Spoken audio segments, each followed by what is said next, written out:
Coordonnateur de la pastorale dans Mission Bellechasse Etchemin, Sébastien Gendron a préparé pour nous une sorte d'anti-recette pour atteindre le bonheur, le Saint Graal.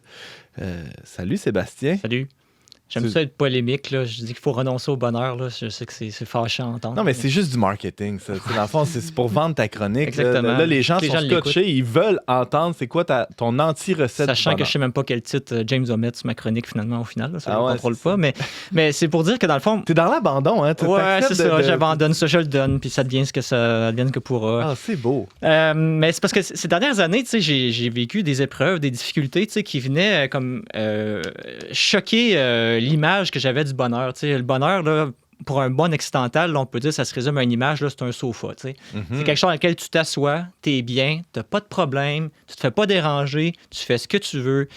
Mais dans le fond, ce bonheur-là est comme pas tenable. Ça peut faire un temps, mais il y a tout le temps quelqu'un qui va venir te gosser quand tu as des enfants, c'est encore pire. Mais le sofa, tu peux pas rester scotché dedans trop longtemps, puis tu peux vivre toute ta vie en aspirant à prendre ta retraite un jour pour t'asseoir enfin sur ton sofa. Mais ça, c'est comme un bonheur projeté qui a une certaine forme d'amour, qui est un amour d'appétence. C'est aimer être bien dans son corps, c'est correct, mais ce que je voudrais ramener comme idée, je pense que ce à quoi nous appelle la révélation chrétienne, c'est un amour qui est plus de l'ordre d'une disposition intérieure, une disposition qui nous responsabilise en fonction d'un sens qu'on a trouvé dans notre vie. La question du sens est très peu posée aujourd'hui. Je pense que quand on s'y attarde, puis qu'on réfléchit vraiment à ça, pourquoi on fait les choses, le pourquoi de l'existence et tout ça, puis qu'on commence à trouver une signification à tout ça, et qu'on pose on commence à conditionner notre vie en fonction de ces réponses qu'on trouve, il y a une stabilité beaucoup plus grande, puis une cohérence qui nous assure un bien-être qui n'est pas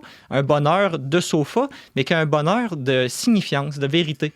Sébastien Gendron, là, on parle du bonheur aujourd'hui, maintenant, ici, autour de la table, en 2022, mais c'est une question qui a traversé à peu près toute l'histoire de l'humanité. Là. On n'a qu'à penser aux Grecs, aux Stoïciens, entre autres. Il y a eu d'autres grandes traditions dans l'Antiquité qui se sont penchées sur la question. Moi, je me suis replongé un peu dans le bouddhisme dernièrement pour préparer ma chronique. J'ai trouvé ça intéressant parce que Siddhartha, c'est un homme qui avait tout pour être heureux, qui était une espèce de prince choyé, qui aurait pu vivre dans sa bulle, une bulle toute sa vie, puis qui est sorti de ça, puis qui s'est allé se promener dans les rues, puis qui a vu la souffrance, il a vu les mendiants, il a vu les gens qui l'arrachaient. Puis sa conclusion, c'est toute existence est difficile.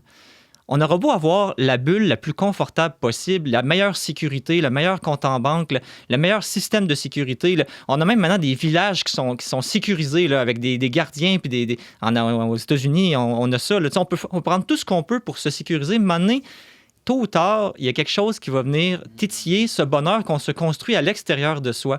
Puis, Bouddha, lui, a trouvé toute une philosophie, une façon d'aborder cette question-là par rapport au désir et tout ça, puis c'est intéressant. Qu'est-ce qu'il dit?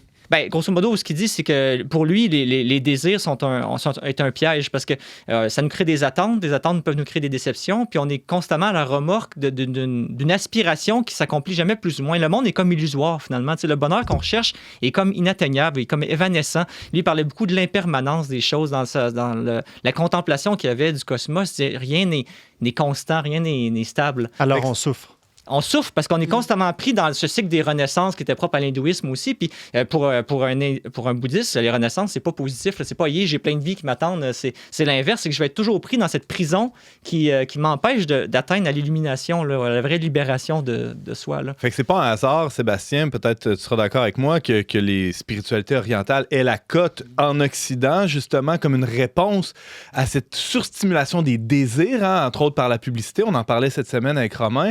Et là, il y a une réponse orientale à cette surstimulation-là des désirs en disant, OK, la source du problème, c'est peut-être nos désirs, éteignons-les, étouffons-les. C'est ça. En fait, en Occident, on a une tendance à rapatrier les choses qui viennent de rien, mais à notre manière. Là. Aussi, on n'est pas toujours très authentique dans notre façon de vivre ces courants-là, il faut le dire.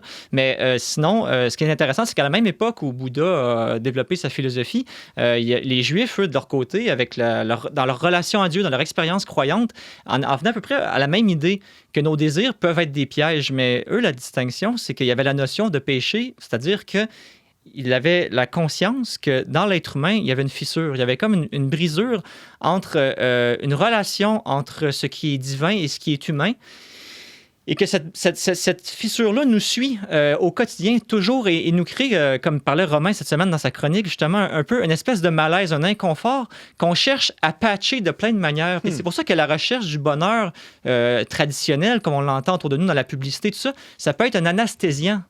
Ça peut être un plaster qu'on met sur un bobo qu'on n'ose pas trop gratter ou trop ouvrir ou qu'on n'a pas le courage de regarder en face. Et la vraie démarche authentique de spiritualité, qu'elle soit chrétienne ou autre, c'est de faire face à cette fissure, à cette blessure et de chercher une réponse à ça. Et je pense que là, il y a un chemin de bonheur authentique. Pascal? Je peux pas m'empêcher de penser à Jordan Peterson qui parlait dans son livre là, 12 règles pour la vie. Il disait en fait qu'une de ses règles, c'est de se tenir droit, de marcher vraiment la tête haute, etc. Parce qu'au fond, on est confronté à plein de souffrances comme être humain. Puis c'est pas vrai qu'on doit s'écraser, rester comme dans notre petit cocon puis chercher une vie sans souffrance. On n'est pas appelé à ça. Puis juste par notre posture, essayer de s'il y a un enfant malade, OK, je peux avoir le courage d'affronter cette difficulté. Dans le fond, c'est ma vie et pas...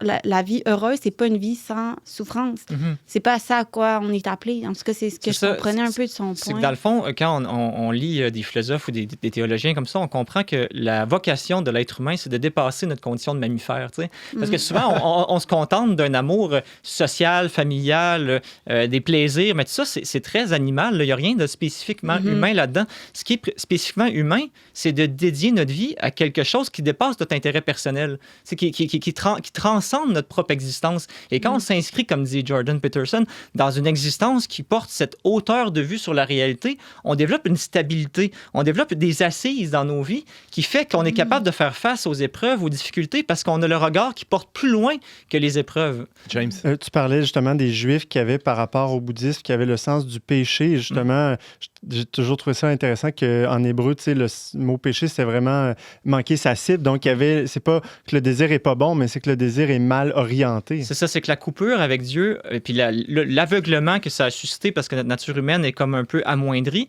ça fait que souvent, on va avoir de la misère à diriger notre regard vers l'absolu, parce que Dieu, on le voit pas, on a de la misère à le saisir. C'est pour ça que Dieu s'est fait homme, d'ailleurs, c'est pour se rendre accessible à nous.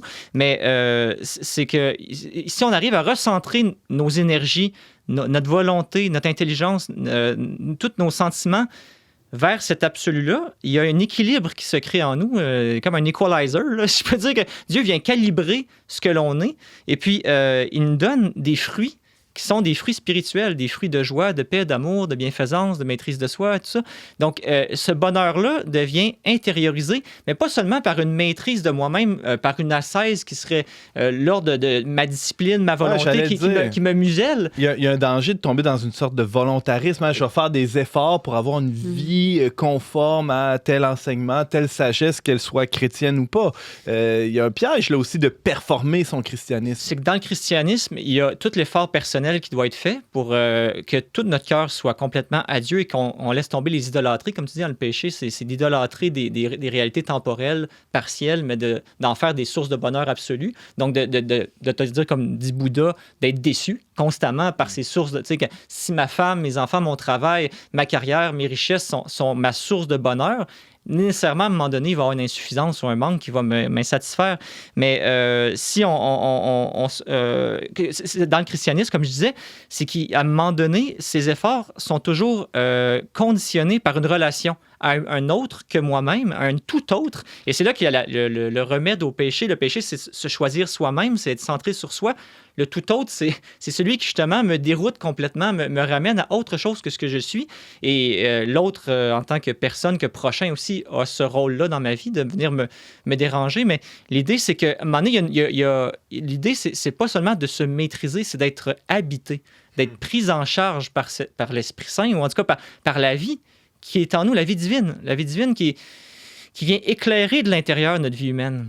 James. Ben là, tu apportes justement, il y a toute la question de l'amour là-dedans, parce que si, comme dans le bouddhisme, on essaie de faire disparaître le désir pour ne plus souffrir, ben on ne peut plus dire « j'aime ». On ne peut plus conjuguer le verbe aimer si on fait disparaître le « je ». C'est que la divinisation, le fait de laisser tomber l'amour égocentrique pour un amour vraiment tourné vers Dieu, c'est que ces désirs-là ne sont pas tués. Ces désirs-là sont récapitulés, sont réorganisés, sont réorientés vers la source. Puis cette source, elle est en nous. Dieu, là, il est profond, il est au plus profond de nous-mêmes. Donc, en nous, il y a la source de toutes les satisfactions. On parle d'une fontaine jaillissant en source éternelle, là, comme dit Jésus. Si tu trouves cette source-là en toi, elle est intarissable. Et c'est là que notre vie peut devenir vraiment une bénédiction pour les autres. Parce que les autres ne sont plus un moyen par lesquels je cherche à me rendre heureux. Ce sont des personnes que je sers pour leur bien, pour le bien commun, pour le bien de tous. C'était le sujet des chroniques cette semaine aussi, se mettre au service d'un bien où mon bonheur personnel n'est pas une entrave au bonheur des autres. Sébastien Gendron, il nous reste à peine quelques petites minutes. Cette semaine, on va fêter le mystère central de la foi chrétienne.